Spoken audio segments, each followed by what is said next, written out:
Hey, Chris Bayless here from the Sponsorship Collective. In this video, I want to take you inside some training that I did in our private Facebook group, all about how to get a sponsorship program up and running fast using our sponsorship blueprint and using our checklist to quickly diagnose what you need to focus on, what you're missing, and where you should put your energy if you're trying to launch a sponsorship program, relaunch a sponsorship program, or get up and running after some time off. We do training inside our Facebook group every week. It's a free group to join. And I'll drop the link down below so that you can jump in and get access to this training every time I go live. See you there.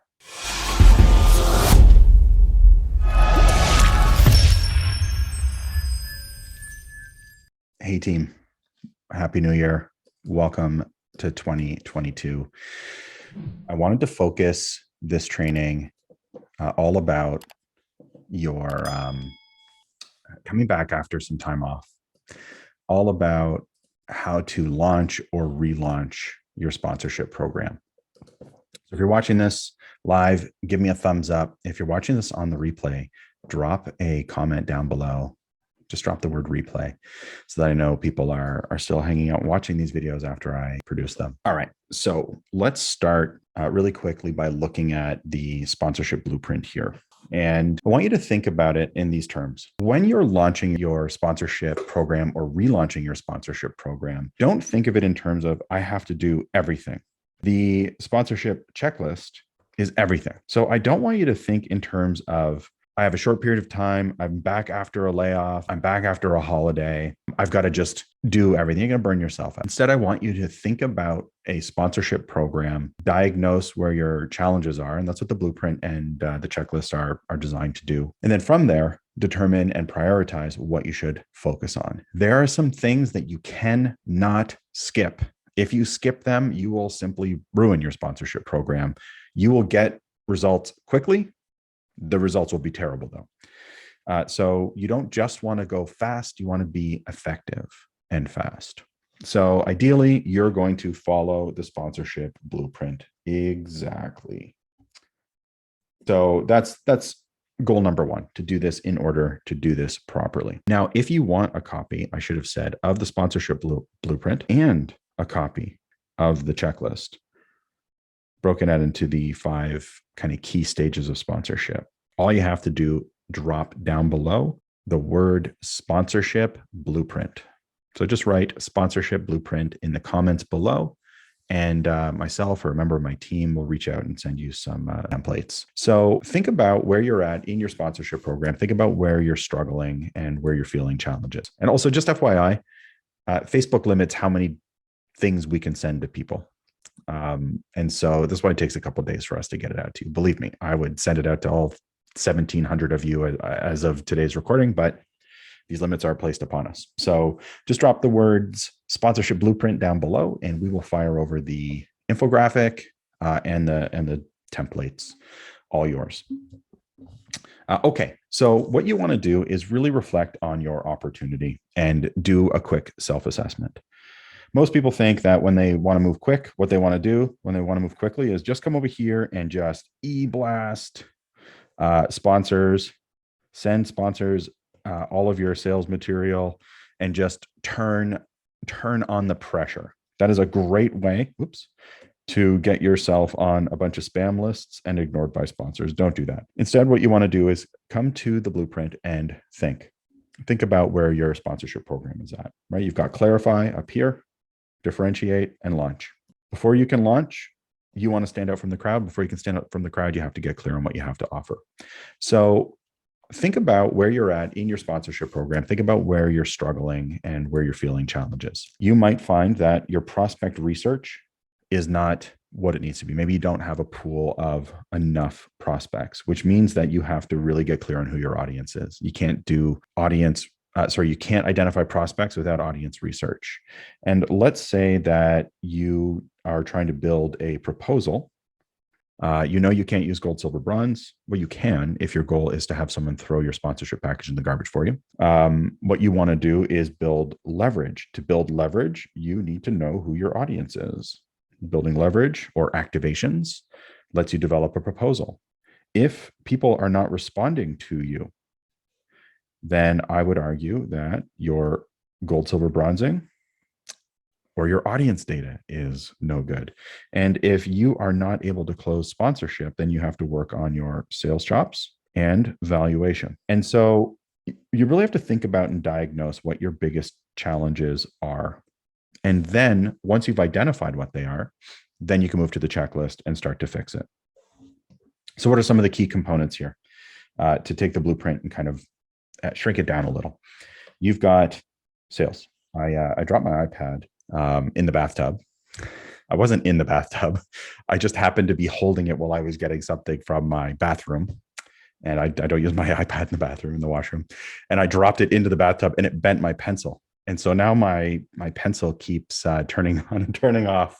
And if you've ever purchased an Apple pencil, you know how painful it is to have to replace one. So anyway, thank goodness I didn't drop my iPad in a full bathtub. I just dropped it and it hit the side of the tub and bent my pencil. So anyway, I'm struggling to draw for you today. How's that for a story you didn't ask to hear? Okay, so if we're talking about our program, what we have to work on, the last piece of the puzzle, which is arguably the most important, is renewal. Right? You get at that with a fulfillment report. You get at that with a sponsor summit. Renewal, you want to, before you renew, you want to deliver or activate. Before you do that, you want to sell. Before you sell, you want to get really clear on your offer. And before you can do any of that, you need to focus on audience. And so instead of thinking, what do I have to put in my sponsorship proposal in order to get people to purchase? That's a really easy answer. Nothing. Your sponsorship proposal is not going to get anyone to purchase anything. What you have to think about instead is what's missing from my program inside the blueprint. What's missing from my program based on this? Are you losing sponsors every year? If the answer is yes, then you have to focus on your renewal. And when you start to do renewal meetings and fulfillment reports, and talk to your sponsors and sponsor summits, they're going to and run sponsor summits. They're going to tell you that your activations stink. You're just putting a logo on a sign, and nobody cares about that, and that you're not delivering. So then that tells you that where do you need to focus in the checklist is on these two pieces here. If you're actually just not even getting in front of sponsors, like they're not even listening to you, notice how sales material isn't even on this list. It's not a leverage point. It's not something you want to try to focus on. Now, we do take our clients through this process and get them to develop a proposal, but the proposal is a transformative experience for them and their opportunity. It is not in and of itself sufficient. So then the question becomes, do you get meetings with sponsors, but they just don't purchase? So you get the meeting, and they say no thanks. If you get the meeting and they say no thanks, then you may have to work on your sales chops, or you may have to work on your offer. Your offer is your property, your sales material, your activations. So if your activations stink, you're just gold, silver, bronze, we'll put your logo on a couple of tweets and away you go, then that is directly going to impact your sales. If you have a fully customized opportunity, where you're not just putting logos on stuff, but sponsors are still saying no, then that will help you diagnose the real problem, which is you got to work on your sales chops. You got to get better at asking questions, better overcoming objections, better at your own money mindset, and so on and so on. And if you don't know how to create an offer or activations, and when a sponsor says, who's your audience? You say, I don't know. And you don't know if you're delivering or activating because you don't even know who the audience is that the sponsor is trying to connect to. And in your fulfillment reports, you can't describe the audience that you helped your sponsor connect with. I don't know, I put check marks. I guess these are all X's. Then this is where you need to start, audience. So now that you have seen the blueprint, the sponsorship blueprint, remember, if you want to copy this and you want to copy the checklist, just write sponsorship blueprint in the comments below. And remember, my team will get it over to you. The sponsorship blueprint is what we base the sponsorship accelerator on, which is our primary coaching and consulting and training program. And so we know this works. We've taken like literally hundreds and hundreds of people through this program based on the blueprint. So once you've diagnosed, once you've understood exactly where it is you need to focus, then you come to the sponsorship checklist, and you find the area where you stink. You find the area that's not going well for you. Is it activation and fulfillment? Is it getting the meeting and making the sale? Is it the sponsorship package? Is it the sponsorship inventory and valuation? Is it your prospecting and pipeline building? And then we've got 1, 2, 3, 4, 5 to 10 things for you to focus on in each section. And lucky for you, we have written probably 150,000 blog posts for each of these topics, and a couple dozen videos on each of these topics on our YouTube channel. So start first with the blueprint, review it, think about where your bottlenecks are, where you're struggling, and then really get honest with yourself about where you need to focus, where things aren't going well, and then come back to the checklist. So then how the heck do you turn this into your launch or relaunch plan? What I would say, and what I tell people all the time, is once you've identified where your biggest bottleneck is, where your biggest challenge is, and why, that's when you prescribe yourself our content, prescribe yourself our videos, our templates, and use it to fix that particular stage. So go through the checklist. It will tell you exactly what you need to do and how you can fine tune each piece. When you find a problem, let's say you're having trouble getting people to take your call. The problem is rarely that you need better templates to get people to open their email. It's that you actually just need a better product to sell them.